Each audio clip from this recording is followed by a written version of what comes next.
Говорят, Михаил Боярский и дома ходит в шляпе. А еще что с женой Ларисой Лупиан он разводился раз 5, а то и больше. Поговаривают, что Михаил Сергеевич в школе шалил так, что плакали учителя, и не пошел бы в театральное, не будь у него старшего брата Александра. Есть слухи о том, что его дочери Лизе пришлось сбежать из дома, чтобы пойти в артистки. Папа ей это строго-настрого запрещал, как и выходить замуж. Представлять Михаила Боярского не нужно. Всенародно любимый мушкетер, усы, шляпа и горящие глаза – все при нем, но это на публике. А какой Михаил Сергеевич за кадром, в кругу семьи? Мы раскроем секреты личной жизни Д'Артаньяна. Вы узнаете, какие испытания пришлось выдержать семье актера, как жене Михаила Боярского удалось сделать из свободного коня, как он сам себя называл, послушного семьянина.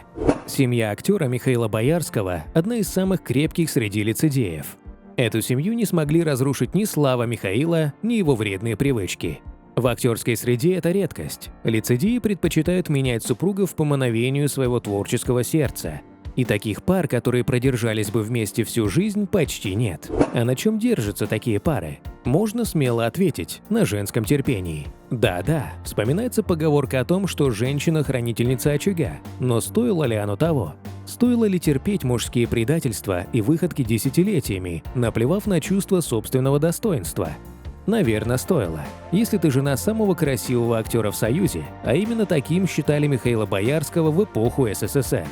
Первый серьезный роман в жизни Михаила Боярского случился в студенческие годы, и он чуть было даже не женился на однокурснице. Но поскольку мама Михаила Боярского была категорически против того, чтобы сын связал свою судьбу с девушкой из провинции, он сначала отложил это важное событие на будущее. А потом девушка вернулась на родину, и роман закончился. Но его сердце недолго оставалось свободным. Молодой актер влюбился в молодую актрису, работавшую в театре имени Ленсовета, где начиналась трудовая биография Боярского после окончания театрального вуза. Вместе с Ларисой Лупиан Боярский был занят в главной роли в спектакле «Трубадур и его друзья». Лариса ответила взаимностью начинающему актеру, и между ними завязался роман.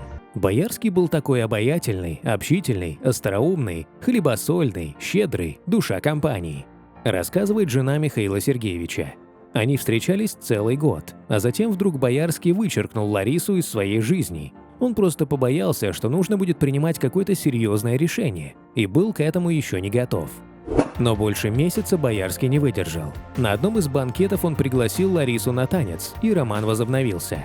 Прежде чем отправиться в ЗАГС, Михаил Сергеевич прожил с женой 4 года. Он не спешил ставить штамп в паспорте, не придавая этой формальности большого значения. На заключении брака настояла Лариса. Просто ей казалось, что со штампа в паспорте Миша наконец завяжет с походами налево. Зря казалось. Уже став седым стариком, Боярский даже в публичных интервью не стеснялся рассказывать о том, что часто изменял супруге. Его не сдерживало ни появление на свет детей, ни проблемы со здоровьем. В 80-м году в семье родился старший из детей, сын Сергей. Жить с популярным актером под одной крышей Ларисе было нелегко, в том числе из-за повышенного и даже порой навязчивого внимания поклонниц, поджидавших Боярского после спектаклей, карауливших его у двери подъезда, звонивших по телефону в любое время суток.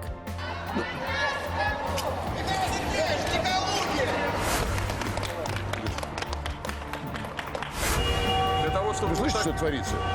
Это вам. Вот это я вот так живу. До Ларисы постоянно доходили слухи об изменах мужа, но она старалась закрывать на это глаза и терпеть. Не раз жаловалась Лариса Регинальдовна и на тяжелый характер мужа, который мог довести ее до слез по любому поводу, придравшись к невкусному обеду или к другой бытовой мелочи.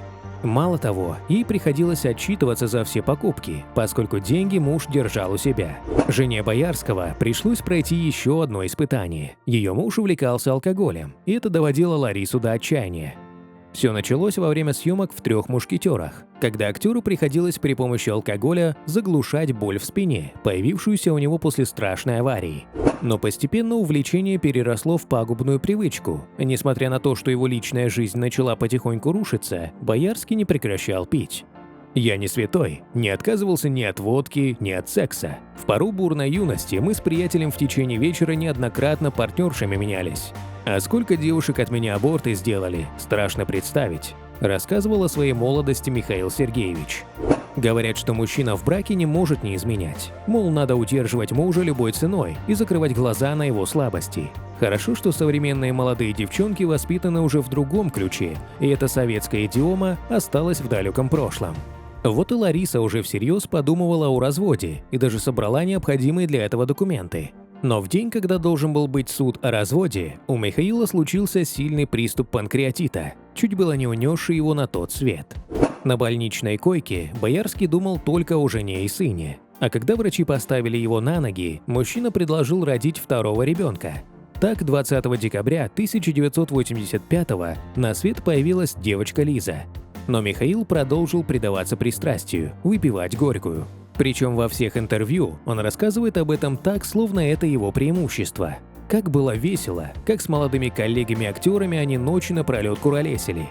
Однажды, когда на свет уже появилась маленькая Лиза, Ларисе надо было удалиться из квартиры по делам, и она оставила с маленькой дочкой отца. Когда она вернулась, дверь в квартиру была заперта. Муж после очередного ночного заплыва был в алкогольном забытии. Женщина слышала плач дочки, но открыть дверь не могла. Михаил Сергеевич всегда утверждал, что для него единственная любимая женщина – это супруга. Это единственный человек, с которым я могу жить вместе, с которым чувствую себя полноценным. А без нее уже никак. Это даже не родственные чувства и не любовь, а что-то такое, для чего не подберешь слова, говорит актер. Однако развод в жизни артиста все-таки случился, но произошло это совсем по другим причинам. Супруги развелись ради решения квартирного вопроса и состояли в разводе почти 14 лет, а потом снова поженились. Благосостояние семьи для Боярского всегда значило очень много. Он старался много зарабатывать, чтобы жена и дети ни в чем не нуждались. Когда его популярность выросла, а гонорары стали более солидными, Боярские перебрались в отдельную квартиру в центре города, обзавелись дачей и машиной. По словам супруги актера, он оказался хорошим хозяином с золотыми руками и, как всегда, остается основным кормильцем в доме. Сама Лариса Регинальдовна была и остается хранительницей домашнего очага. Ради сына и дочери жена Боярского пожертвовала своей карьерой в кино. У Ларисы было немало интересных предложений, но она отказывалась от съемок, чтобы больше быть рядом с детьми. И в то же время ее творческая биография всегда была связана с театром Ленком, в котором Лупиан прослужила более 40 лет. А с 2019 года Лариса является художественным руководителем театра. Она несколько раз отказывалась от этого предложения, но в конце концов согласилась.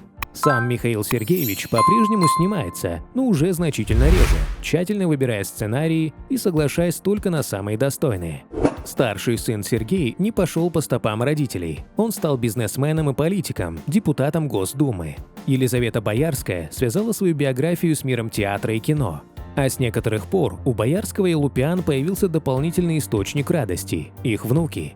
У старшего сына Сергея две дочери – Екатерина, которой в этом году исполнилось 24 года, и 14-летняя Александра. У Елизаветы Боярской и ее мужа-актера Максима Матвеева тоже двое детей – сыновья Андрей и Григорий. Младшему из них 4 года, а старшему сейчас 11. Сейчас, когда дети Михаила Боярского выросли, Лариса Регинальдовна помогает растить внуков. У Михаила Сергеевича времени на это меньше, но он о них ни на минуту не забывает. Семья Боярских живет на улице Мойка, 31, города Санкт-Петербург, в доме, который принадлежит к числу исторических объектов. Вид из окна квартиры – отдельная история. Актер признается, что свои апартаменты больше всего любит именно за открывающийся обзор – речка Мойка. Любит смотреть на нее, когда идет дождь, от капель разбегаются круги, а вода становится почти черной. Дача для семьи Боярских – это особое место уединения, гармонии, теплых дружеских встреч. Расположен участок в садоводстве Грузино. Это близ Петербурга, во Всеволожском районе. Здесь-то в течение 6 лет и вырос трехэтажный особняк. Теперь в нем семья живет каждое лето. Главным достоянием дачи Михаил считает необычный камин, который служит не просто украшением, но и символизирует домашний очаг и уют. Это давно любимое место отдыха Боярских, родителей, детей, внуков. На этой даче можно расслабиться, здесь покой и тишина. А отдых у популярных людей вполне традиционный. Лариса ходит в лес за грибами, Михаил Сергеевич устраивает сауну и жарит шашлыки. Можно было развестись, но Миша – потрясающий отец. Он обожал детей, и Лизу, и Сережу. Он все нес в дом. Мы очень разные люди, я никогда не скандалю, очень похожа на своего папу, я многое терплю. Сегодня я дотерпелась до хорошего Миши.